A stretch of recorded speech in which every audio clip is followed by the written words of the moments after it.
السلام علیکم ناظرین، GNN کی خصوصی رمضان ٹرانسمیشن رمضان کریم میں ایک دفعہ پھر سے آپ کو خوش آمدید کہتی ہوں۔ میں ہوں آپ کے ساتھ سمینہ پاشا، اور اس سیگمنٹ میں جیسا کہ آپ لوگ جانتے ہیں کہ ہم خصوصی طور پر گفتگو کرتے ہیں دینی معاملات کے حوالے سے بھی، اور اس کے ساتھ ساتھ کچھ فلسفہ بھی سمجھنے کی کوشش کرتے ہیں، حیات کا بھی اور موت کا بھی، اور جاننے کی کوشش کرتے ہیں الجھے ہوئے سوالوں کے جواب۔ ہمارے ساتھ موجود ہیں معروف روحانی اسکالر جناب سرفراز شاہ صاحب۔ السلام علیکم شاہ صاحب۔ وعلیکم السلام۔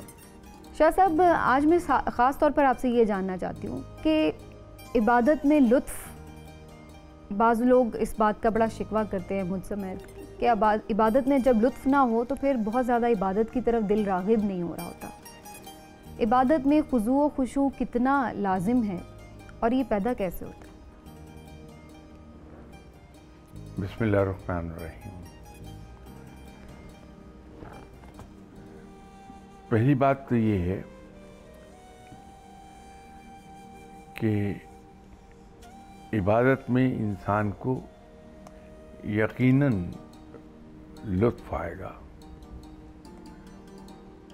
وہ یہ جو لطف میں عرض کر رہا ہوں یہ بمعنی مزے کے نہیں ہیں، وہ ایک سرخوشی کا نام ہے وہ لطف۔ اور وہ سرخوشی یہ ہے کہ میں آقا کے حضور حاضری دے رہا ہوں، یہ سرخوشی ہے۔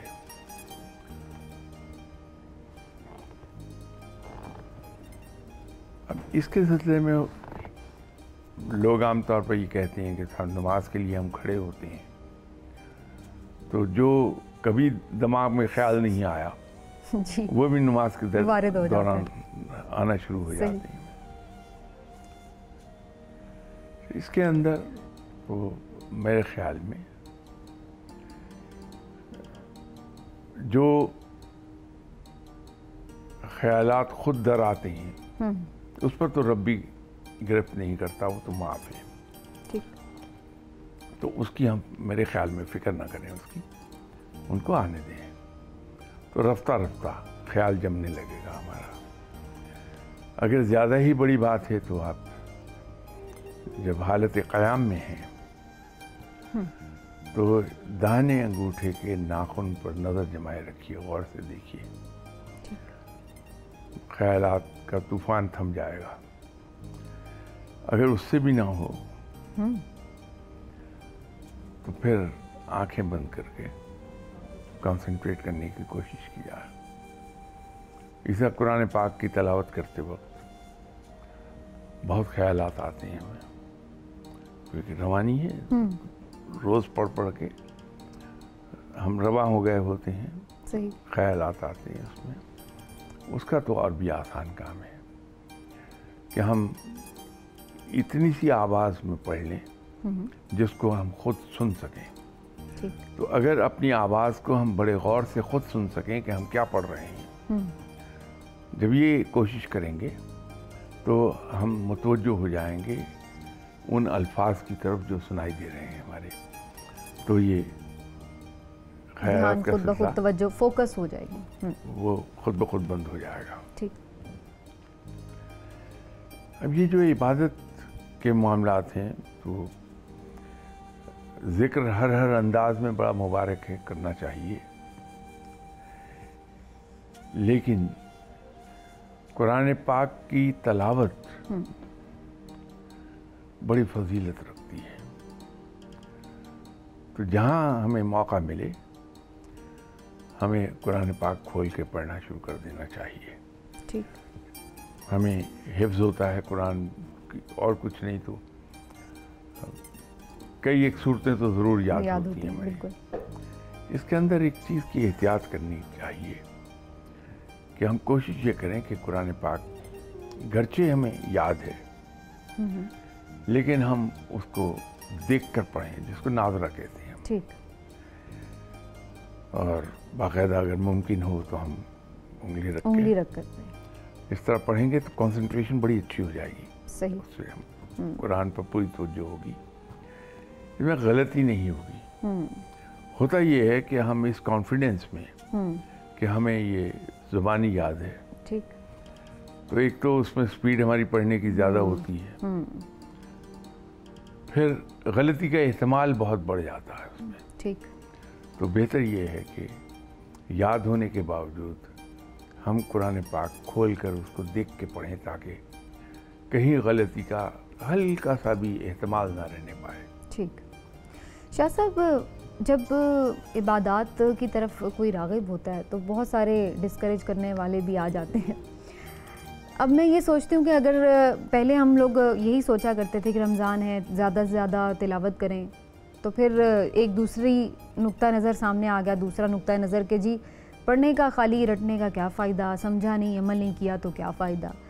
जो अहम खुसूसी रातें होती हैं उनके हवाले से भी इसी तरह वसवसे से डाल दिए गए हैं, अंदेशे से डाल दिए गए हैं कि जी ये क्या बात हुई कि ये रात या वो रात, सारी रातें ही जो हैं वो अल्लाह ताला के लिए बड़ी, वो ज़ाहिर है इबादत की रात बन जाएगी अगर आप दिन रात भर इबादत कर रहे हैं, तो कोई ख़ास रात के लिए। तो इस बारे में थोड़ी सी वजाहत कीजिए कि क्या वाकई इंसान ये सोच ले कि हर रात अल्लाह की है, हर दिन अल्लाह का है, जैसे बस उसी में इबादत रखें, कोई फ़र्क नहीं होता फजीलत में, अहमियत में?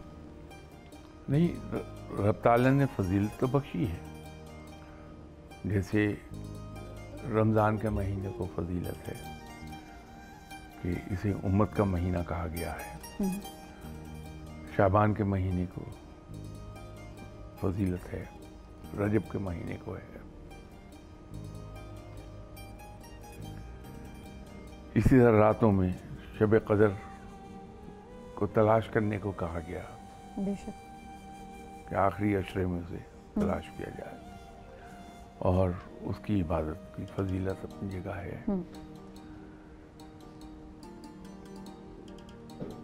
जब हम दीन के अहकामात में अपनी अक्ल लड़ाने लगते हैं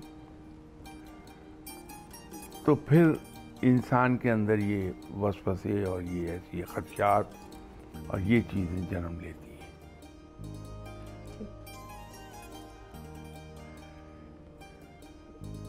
दीन के अहकामात जो हैं उनको तो आंखें बंद करके उन पे अमल कर लेना चाहिए, बगैर ये सोचे कि हमारी अक्ल क्या कह रही है।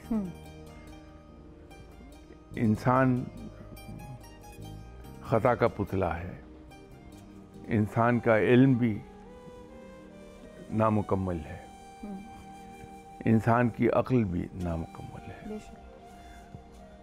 रब को पाने के 3 ज़रिए बन सकते हैं, एक इल्म, दूसरा अक्ल और तीसरा इश्क। अब इंसान का इल्म इतना महदूद है, चाहे वो किसी मकाम पर क्यों ना हो, ठीक, कि जब वो रब ताला को अपने इल्म के ज़रिए से पाने की कोशिश करता है तो एक जगह जाके वो इल्म जवाब दे जाता है, उसके आगे उसे सूझता ही कुछ नहीं है। ठीक।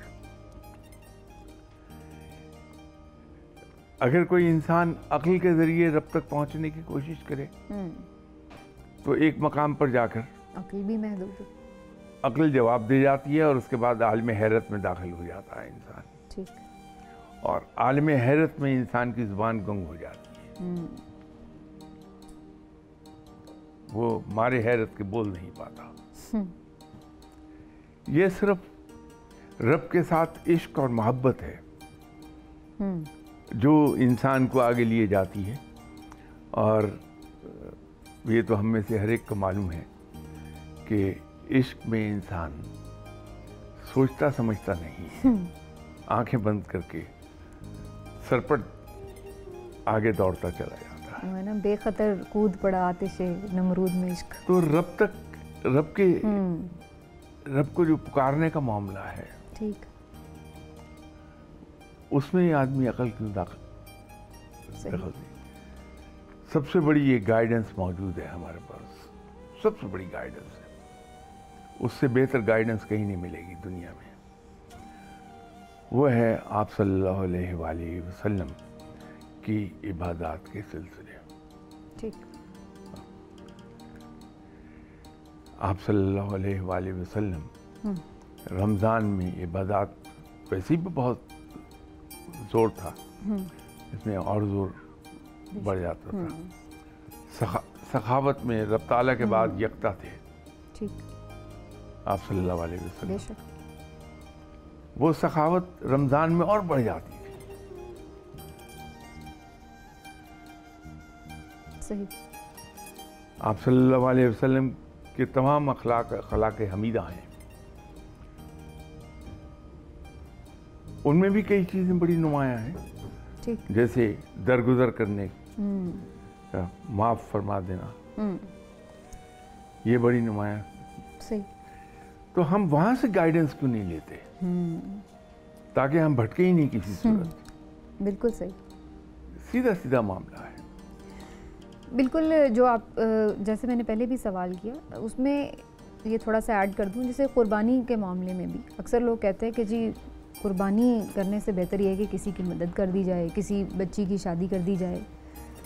तो इस तरह के जो सवालात हैं उनके जवाब कैसे दिए जाएं कि वो तो अल्लाह का हुक्म है कुर्बानी करना, मकसद ये तो नहीं है कि उतनी एक अमाउंट आपने किसी नेक काम में सर्फ करनी है। बहुत सिंपल जवाब है इसका कि हम तो रब ताला के बंदे हैं, उसके ग़ुलाम हैं, हम रब के हुक्म के पाबंद हैं। वो अहकामात जो बड़े क्लियर हैं उसको मानने में कोई हमें दिक्कत नहीं आएगी। जहाँ कुछ थोड़ी बहुत हमें वजाहत चाहिए है, वहाँ हदीस और सुन्नत मौजूद है, हमें हर चीज़ बिल्कुल क्लियर होके मिल जाती है। खुलफाए राशिदीन मौजूद हैं, उनकी ज़िंदगियाँ हमारे सामने हैं, हम वहाँ से लाइट ले सकते हैं। तो एम्बिग्विटी तो रहती नहीं कहीं। लेकिन लॉजिकल आंसर देने को दिल करता है, अगर हमें लॉजिक से जवाब दिया जाए। लॉजिक क्या है? देखिए, लॉजिक अगर लॉजिक पे जाएंगी तो किसी साहब ने एक सवाल ये पूछा था कि कुर्बानी करते हुए अपने हाथ से जानवर के गले पर छुरी फेरने की क्या हिकमत है उसमें। बात यह है कि इंसान के अंदर बहुत सी एट्रीब्यूट्स के लिए वो जमा हैं इंसान में, और ख़ास तौर पे मुसलमान, उसके अंदर तो कमाल के एट्रीब्यूट्स मिल जाएंगे आपको। जब मुसलमान मैदान जंग में है तो काफिर पर वो कहर बन के टूटता है। वही काफिर जिनका वो कत्ल कर रहा होता है, अगर वो हैंड्स अप कर दे, हथियार फेंक दे, वही मुसलमान जो उसको कहर बना हुआ होता है वो उतना ही उसके लिए मेहरबान हो जाता है। सही। तो ये जो अपने हाथ से छुरी फेरने की बात है, ये डर और खौफ निकालती है इंसान के दिल से। सही। ठीक। शाह साहब, आज की नशिस्त को यहीं पे समेटते हैं। बात वहीं पे आके नाज़रीन ख़त्म होती है कि जब मामला इश्क का हो तो फिर वहाँ पे लॉजिक्स लाने की ज़रूरत ही नहीं है। इश्क है तो फिर इसका मतलब है कि जब अल्लाह ताला ने जो हुक्म दे दिया वो कर गुजरी है। इसी बात के साथ आज की गुफ्तगू और इस नशिस्त को इख्तिताम करते हैं इसका, और फिर इंशाल्लाह कल यहीं से गुफ्तगू का सिलसिला आगे बढ़ाएंगे। इजाज़त दीजिए, अल्लाह हाफ़िज़।